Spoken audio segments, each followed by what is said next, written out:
One of the advances that we've been able to develop out of the use of platelet-rich plasma is a concept called platelet lysate.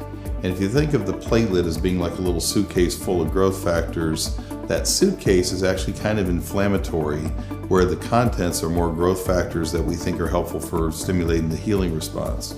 So platelet lysate basically juices or opens that suitcase, if you will, throws away the suitcase, the sticky part, and keeps the contents of the suitcase available.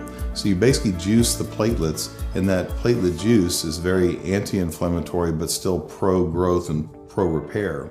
So platelet lysate is used in places where maybe you don't want to create quite as much of a inflammatory reaction, where you're not necessarily trying to build up connective tissue like ligaments and tendons, but maybe do a function, for instance, in the epidural space, to try to use the enzymes that are in your platelets to kind of eat up the disc herniation material, and also where you may have nerve damage from a disc herniation pushing on a nerve. It helps the nerves to heal.